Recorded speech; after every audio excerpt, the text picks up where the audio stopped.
falar um pouquinho agora sobre a nossa saúde? Tem muita gente que tem o hábito de ouvir música alta, muita gente que anda com fone de ouvido, tem gente que anda na rua com fone de ouvido e não tira por nada.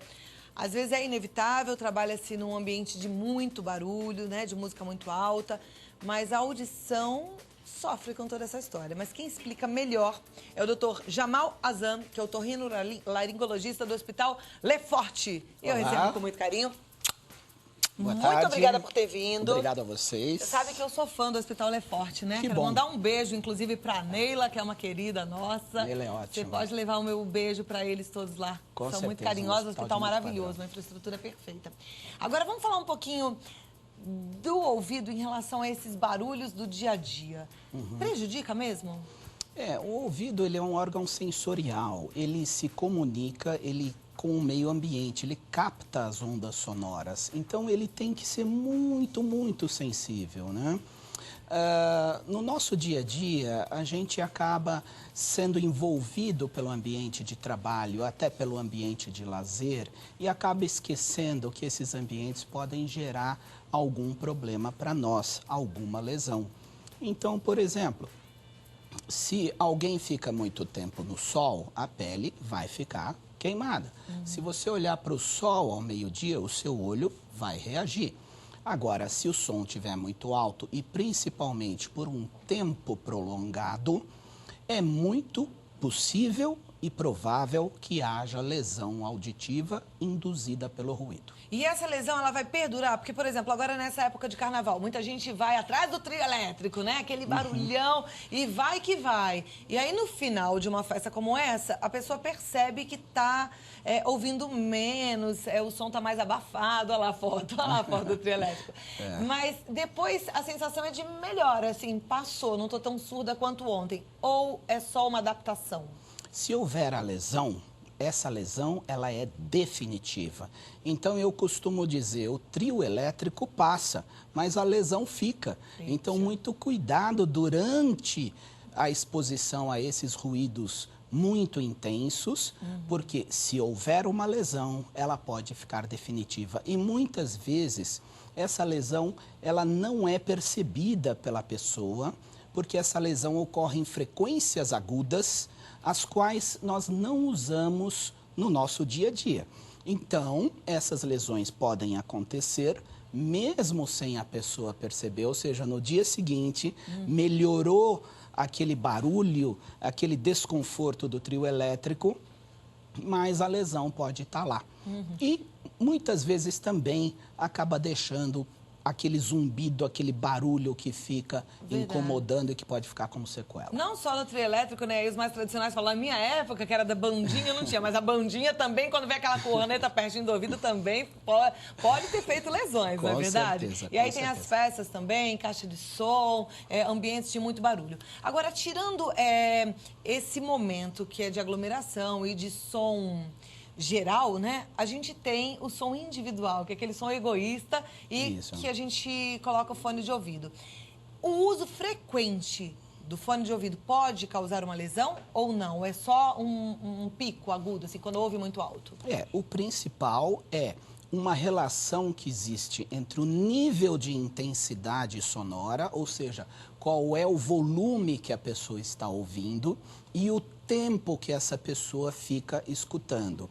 Então, hoje a gente sabe que os jovens, principalmente, utilizam muito esses equipamentos, esses aparelhos de MP3 e deixam o som muito alto. E esse som muito alto, durante um período prolongado e durante vários dias seguidos, sem dúvida pode gerar lesão auditiva. E nós temos estudos que mostram que até 30% dos adolescentes já têm alguma lesão auditiva induzida por MP3. O que é uma pena. Vem cá, doutor, por favor. Pena. É uma pena porque, com o passar da idade, eu percebo que a gente vai perdendo um pouquinho da audição também, né? É próprio da natureza. natureza. E se fez a lesão, então, enquanto Exatamente. jovem, vai ficar pior lá na frente, é isso? E pior, Cláudia, é que a expectativa de vida hoje é cada vez maior. Então, se já houver a lesão auditiva prévia motivada por um problema causado pelo ruído, o que vai acontecer? Quando a pessoa tiver 60 anos, o que hoje vai estar muito jovem... Muito jovem. Claro que sim. O que vai acontecer? Já não tem audição, ou pelo menos já tem ela prejudicada. Isso pode ser revertido? Sob hipótese nenhuma. Até hoje, a medicina não conhece nenhum tipo de tratamento para a reversão das lesões auditivas induzidas por ruído. Então, isso é sério. Bom, deixa eu mostrar aqui para ter uma avaliação mais precisa. Um fone de ouvido como esse daqui é diferente desse modelo? Isso. Os fones de ouvido, a diferença entre eles é o isolamento em relação ao ambiente. Quanto mais a gente isola em relação ao ambiente externo, nós tendemos a usar um volume do equipamento menor. Então, por exemplo, um fone como esse, que a gente sai e coloca e vai no ônibus ou no metrô, só o barulho do ônibus e do metrô já é tão alto, ele vai entrar no nosso ouvido, então a gente vai querer ouvir mais alto ainda.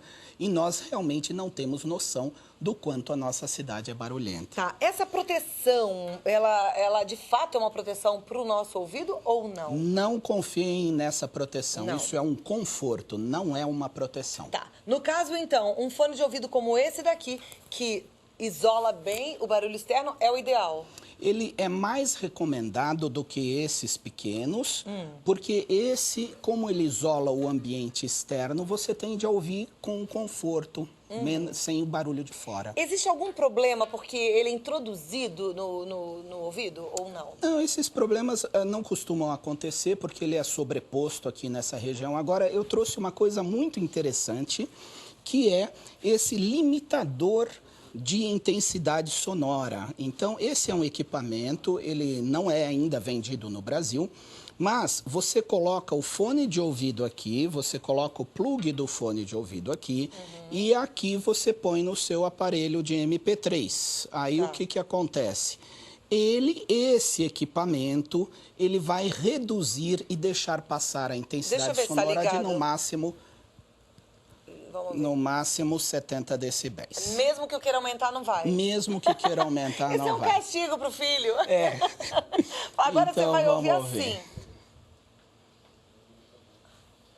Ah, mas dá pra Aqui ouvir ele tá bem. no máximo, dá pra ouvir muito bem. Vocês não estão ouvindo a música que eu tô ouvindo, né? Dá? Não vai chegar aí, né? Mas é boa, essa é Santana. Santana. Vou sair dançando aqui. Esse é o máximo? Esse é o máximo. E já é alto. Com certeza é alto, com certeza é alto. Agora tem gente que quer ouvir mais alto do que isso. Mas esse limitador ele é importante para evitar as lesões. E certamente com o tempo a gente se acostuma a usar o limitador. Então, na França, a França é o único país que nós temos hoje que tem limitação de volume do MP3. Deve ser fácil encontrar através da internet, Certamente sim. Coloca lá, acho que talvez no eBay você consiga comprar e chega aqui no Brasil e é uma peça baratinha, acho que você não paga nem imposto sobre isso, não, vem pelo correio. Agora, aqui, a gente tem o tampão de ouvido. Naquele caso de quem trabalha num ambiente de barulho, os DJs, as pessoas que têm que conviver com esse barulho, elas devem usar os tampões? Certamente sim. A questão eu separaria em dois grupos. Aquelas pessoas que trabalham no barulho e precisam se proteger do barulho sem necessidade de se comunicar. Por exemplo, alguém que trabalha numa gráfica, numa indústria têxtil. Então, ele coloca a vedação e ele está trabalhando. Agora, existe, como você falou, o DJ, por exemplo, ou indivíduos que trabalham numa empresa onde, apesar do barulho, ele tem que se comunicar. Então, esse tipo de tampão é um tipo de tampão que se vende em farmácia normal. Ele é feito de espuma, então a gente comprime ele e depois coloca no ouvido, ele vai se amoldar. Ele é bem flexível. Ele é bem flexível, não machuca. Perfeito. Né? Tá. E esse daqui a gente consegue tampar, colocar no ouvido, mas continuar conversando? Não, esse ele vai diminuir 30 decibéis em média, todo o som que vem de fora. Então, ele vai diminuir o volume do ambiente externo. Então, você vai ouvir o seu trio elétrico com menos intensidade sonora. A questão é que hoje nós temos também esse tipo de plug que já tem um filtro específico para frequências agudas, que são as frequências mais comumente lesadas. Então, esse tipo de equipamento, que já existe à venda no Brasil, ele é especial para músicos, para DJs, para pessoas que trabalham em ambiente ruidoso e devem também se comunicar. Ah, então ela não perde na hora de comer, porque é só o agudo que vai ser inibido aí. Ó, que legal, para os professores de ginástica também, que ficam naquele barulhão, né, incentivando os alunos. Fantástico. Deixa eu mostrar aqui para o pessoal que está em casa. Ele tem um caninho aberto desse outro lado e aqui também flexível para ser introduzido no ouvido. Com certeza. E já vende no Brasil. Vende no Brasil. Então vamos usar, né, gente? Vamos cuidar do ouvido, porque não é brincadeira. Depois o desconforto é grande, né? Com certeza. Então vale a pena você cuidar. Que é o grande definitivo que é pior, porque se a gente conseguisse reverter, ficaria mais tranquilo, né? Com certeza. Conversei com o Dr. Jamal Azan, que é otorrinolaringologista, e o contato é o 0 operadora 11 3723 4700. 3723 4700. Muito obrigada pelas explicações. Foi um prazer recebê-lo. Prazer nosso. E agora a gente vai cuidar mais dos nossos ouvidos. Cuidem dos ouvidos. Obrigada. Tchau. Uma Obrigado ótima a tarde. vocês. Tchau.